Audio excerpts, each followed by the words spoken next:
सर्व टेट परीक्षा देणाऱ्या विद्यार्थ्यांचं जीनियस मॅथ परिवारामध्ये मनपूर्वक स्वागत। विद्यार्थी मित्र, यापूर्वी जर आपण टेट 2017 दिली असेल किंवा टेट 2022 दिली असेल तर जीनियस मॅथ चॅनल या चॅनलनी अगदी 24 तास हा शब्द का म्हणतोय मी तर अगदी रात्री 12, 1, 2, 3 वाजता पण आपणास गेस प्रश्न किंवा त्यासंबंधी उद्याच्या परीक्षेमध्ये काय येणार आहे हे सुद्धा डिटेलमध्ये अगदी मदत केलेली आहे। आणि याचंच प्रतीक म्हणून 2017-2022 मध्ये आतापर्यंत जवळपास हजारो शिक्षक जीनियस मॅथ क्लासचे महाराष्ट्रभर नोकरी करत आहेत।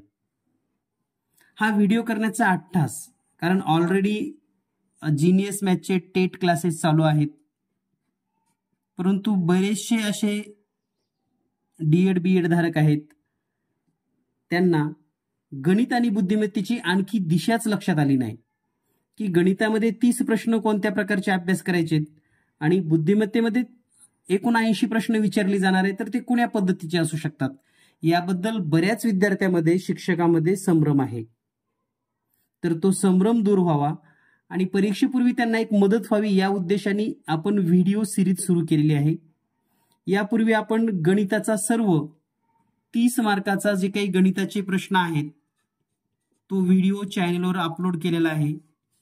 गणिताचे 30 गेस प्रश्न घटक वाईज कोणते प्रश्न असू शकतात, त्याचबरोबर जे गणित विद्यार्थ्यांना शिकायला मिळालं नाही किंवा शालेय जीवनामध्ये नाही असं उच्च गणित त्याचेही काही प्रश्न संभाव्यता या घटकाचे दिलेले आहेत।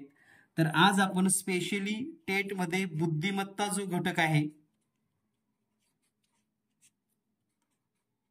तर बुद्धिमत्ता या घटकावर 80 प्रश्न परीक्षेमध्ये विचारले जाणार आहेत आणि विद्यार्थ्यांना नेमका 80 प्रश्न कोणत्या घटकावरचे असू शकतात हेच माहिती नाही, म्हणून हा व्हिडिओ आवर्जून त्यांच्यासाठी। तर पहा, टेट मध्ये एकूण मुख्य 16 उपघटक म्हणजे मुख्य घटक आहेत, त्याचे सर्व उपघटक आहेत। यामधला जो पहिला घटक आहे तो म्हणजे संख्याज्ञान। संख्याज्ञान मध्ये पुढील पद शोधा, सहसंबंध, चुकीचे पद, गटात न बसणारे पद आणि गटात बसणारे पद असे 5 प्रकारचे प्रश्न परीक्षेत येऊ शकतात आणि हा घटक 4 ते 5 गुणासाठी परीक्षेमध्ये विचारला जाणार आहे। यानंतर पाहूया पुढील घटक। यानंतर जो दुसरा घटक आहे तो म्हणजे अक्षर मालिका। अक्षर मालिका हा घटक इतका महत्वाचा आहे कारण यामध्ये फक्त A to Z अशी 26च अक्षर असतात आणि या 26 अक्षराचे आपल्याला जर क्रमांक पाठ असतील, अनुक्रमांक पाठच पाहिजेत लक्षात घ्या, तर आपण पुढील पद शोधा, सहसंबंध, चुकीचे पद शोधा, गटात न बसणारे आणि गटात बसणारे असे 5 प्रकारचे प्रश्न परीक्षेत विचारले जातात। त्यामुळे हा घटक कमी अभ्यासक्रम आणि जास्तीत जास्त गुण देणारा आहे। त्यामुळे आपल्याला हे A to Z चे क्रमांक पाठ असणं खूप गरजेची आहे। यानंतर तिसरा घटक आहे सांकेतिक भाषा। सांकेतिक भाषा यामध्ये जवळपास 7 ते 8 प्रश्न परीक्षेमध्ये विचारले जाऊ शकतात। यामध्ये सांकेतिक भाषा वेगवेगळ्या पद्धतीने कशा आहेत ते आपण जाणून घेऊयात। तर पहिली आहे अंक आणि अंकांची भाषा, दुसरी आहे अंक आणि अक्षर यांचा सहसंबंध असतो, तिसरी अक्षर आणि अक्षराचा सहसंबंध, चौथी अक्षर आणि चिन्हांचा सहसंबंध, पाचवी अक्षर चिन्ह आणि समीकरणाबद्दल या ठिकाणी थोडीफार मांडणी असते, म्हणजे अक्षर चिन्ह दिलं जातं ज्यामध्ये बेरीज, वजाबाकी, गुणाकार असे प्रश्न दिले जातात। आणि 6वी भाषा आहे अंक, अक्षर आणि नियम आणि लेखन, म्हणजे त्यामध्ये छोटेसे नियम असतात तर त्या नियमाचा वापर करून आपल्याला त्याचा योग्य सांकेतांक द्यायचा असतो। तर या प्रकारचे 6 ते 7 प्रकारचे प्रश्न परीक्षेमध्ये विचारले जातात। यानंतर सर्वांना अतिशय सोपा भाग की जो अभ्यास न करताही तुम्हाला मार्क देऊन जातो तो म्हणजे आकृत्या। आकृत्या या भागामध्ये जवळपास 7 ते 8 प्रकारच्या आकृत्या विचारल्या जातात। त्यामध्ये आरशातील प्रतिमा, पाण्यातील प्रतिबिंब, समान आकृती, वेगळी आकृती, आकृतीचा क्रम, आकृतीला घडी घालणे किंवा काप, पारदर्शक कागदाला घडी घातल्यानंतर आणि आकृती पूर्ण करणे या संबंधीचे प्रश्न परीक्षेत विचारतात। आणि किमान 10 ते 12 प्रश्न येतात. या ठिकाणी 7 आणि 8च मी दिलेला आहे, परंतु 10 ते 12 प्रश्न हमखास टेट परीक्षा 2025 मध्ये पण असणार आहेत. यानंतर पुढचा घटक आहे तर्क व अनुमान, जो की सर्वात जास्त स्कोरिंग असलेला, म्हणजे जवळपास 20 ते 22.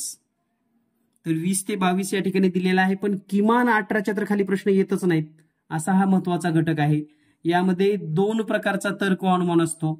एक म्हणजे शाब्दिक तर्क व अनुमान आणि दुसरा अशाब्दिक तर्क व अनुमान. शाब्दिक मध्ये जे घटक आहेत यामध्ये दिशा, रांगेतील स्थान, घड्याळ, दिनदर्शिका, वयवारी, तुलना, कोडी, म्हणजे हे शाब्दिक पद्धतीचा तर्क व अनुमान आहे. म्हणजे या ठिकाणी तर्क आणि अनुमान लावूनच उत्तरापर्यंत पोहोचता येतं. त्यानंतर अशाब्दिक मध्ये संख्या मांडणीचा तक्ता, म्हणजे आपल्याला एक तक्ता दिला जातो बघा, त्याच्यामध्ये 8-9 अंक असतात आणि एखादी संख्या मांडायची असते, किंवा प्रश्नचिन्हाची किंमत काढा. वेगवेगळ्या आकारामध्ये, त्रिकोणामध्ये, चौकोनामध्ये, वर्तुळामध्ये प्रश्नचिन्ह दिलं जातं आणि मग त्या ठिकाणी किंमत शोधायची असते. त्यानंतर आकृती मोजणे, यामध्ये रेषाखंड मोजणे, कोन मोजणे, चौकोन मोजणे, त्रिकोण मोजणे, आकृत्यांची संख्या मोजणे हा प्रकार आहे. त्यानंतर घनाकृती मोजणे, म्हणजे दिलेले जे घन असतात त्याच्यामध्ये किती घन आहेत. आणि अक्षर मालिकेची रचना, म्हणजे अक्षर मालिका, म्हणजे एखादा तक्ता दिला जातो आणि त्याच्यामध्ये सर्व अक्षरे देतात आणि एखाद्या अक्षराच्या ठिकाणी प्रश्नचिन्ह दिलं जातं. तर या प्रकारचे प्रश्न आपल्याला अभ्यासणं गरजेचं आहे. यामध्ये तुम्हाला कोणताही घटक जर अभ्यासाला अवघड वाटत असेल तर तुम्ही कमेंट्स करू शकता, ज्यामध्ये तुम्हाला कोणत्या घटकावरचे सराव प्रश्न किंवा गेस प्रश्न हवे आहेत त्याचाही व्हिडिओ आपण लवकरच अपलोड करणार आहोत. त्यामुळे तुम्हाला सर्वांना मदत होईल आणि या चॅनलच्या माध्यमातून तुम्हाला टेटमध्ये जास्तीत जास्त कसा स्कोर येईल. आणि गणिताची चिंता आजपासून सोडून द्या तुम्ही, म्हणजे तुम्ही जर गणित विश्वासानं जीनियस मॅथ सोबत राहिलात तर गणितामध्ये तुम्हाला आउट ऑफ मार्क मिळणार याची हमी. तर यानंतर पुढचा घटक आहे, पुढील घटक आहे घनाकृती काप, ज्यावर 5 ते 6 प्रश्न येतात. तर घनाकृती काप मध्ये घनाकृती दिलेली असते आणि त्याचे काप घेतल्यानंतर किती छोटे छोटे घन तयार झाले हे विचारतात, किंवा काही घन तयार झाले तर किती कापांची संख्या किती असते हा पण प्रश्न असतो. त्यानंतर पृष्ठांची संख्या असेल किंवा त्याला शिरोबिंदू, कडा या पद्धतीचे प्रश्न. त्याचबरोबर घनाकृतीला रंग देऊन जर कट केलं तर एका पृष्ठाला रंग असणारे, 2 पृष्ठाला रंग असणारे, 3 पृष्ठाला रंग असणारे, म्हणजे असे वेगवेगळे छोटे छोटे क्यूब्स असेही प्रश्न परीक्षेत विचारले जातात. यानंतर पुढचा भाग आहे तो म्हणजे वेन आकृती. वेन आकृतीवर 3 ते 4 प्रश्न परीक्षेमध्ये विचारले जातात. यामध्ये वेन आकृती, त्यावरील प्रश्नोत्तर आणि योग्य वेन आकृती ओळखा, म्हणजे काही शब्द दिले जातात, 2-3 शब्द, तर तेही प्रश्न घेणार आहे. आणि तुमच्या मागणीनुसार जर तुम्ही कमेंट्स केलात की कोणत्या प्रकारचे प्रश्नांचा तुम्हाला सराव पाहिजे, ट्रिक्स पाहिजे, तर तसे व्हिडिओ तुम्हाला या नंतर पुरवले जाणार आहेत.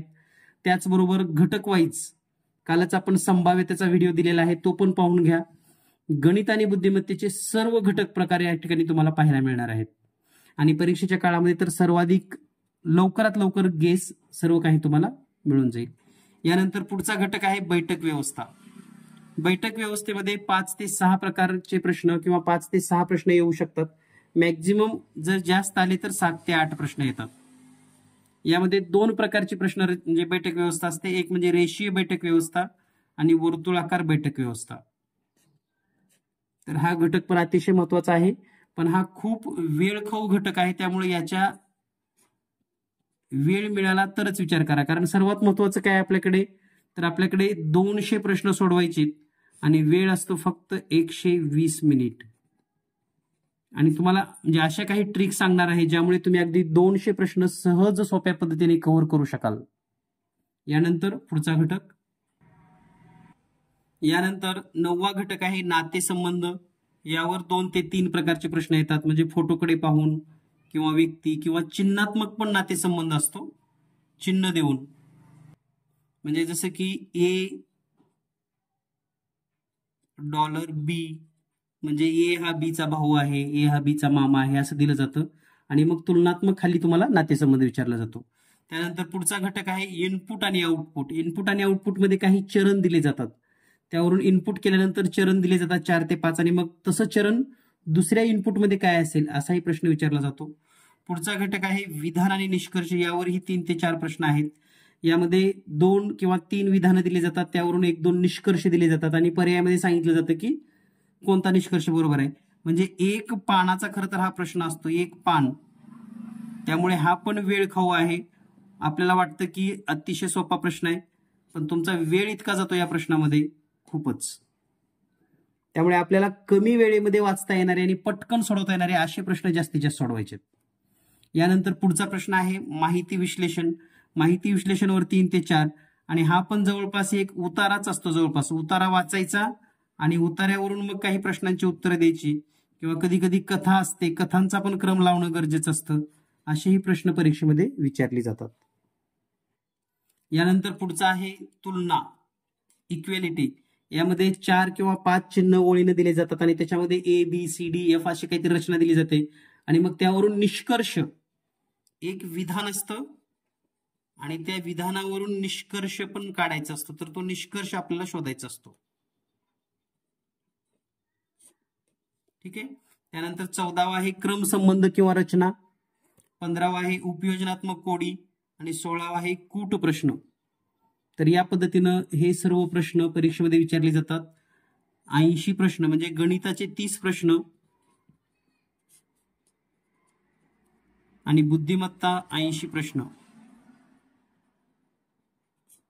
म्हणजे तुम्हाला जो स्कोर करायचे विषय आहेत हे दोन्ही 110 मार्कासाठी आहेत. आणि यातच खरी म्हणजे मेरिटची जी काही स्पर्धा असते ती तुम्हाला जाणवेल आणि यातूनच तुम्हाला पुढे जायचं आहे, जास्तीत जास्त स्कोर करायचा आहे. आणि प्रत्येकाचं टार्गेट 140 प्लस कसं राहील, 130 प्लस कसं राहील असंच ठेवायचंय. मी असं म्हणणार नाही की आपल्याला 160 170 घ्यायचेत, कारण वेळेचं भान, 200 प्रश्नांची संख्या हे सर्व लक्षात घेता.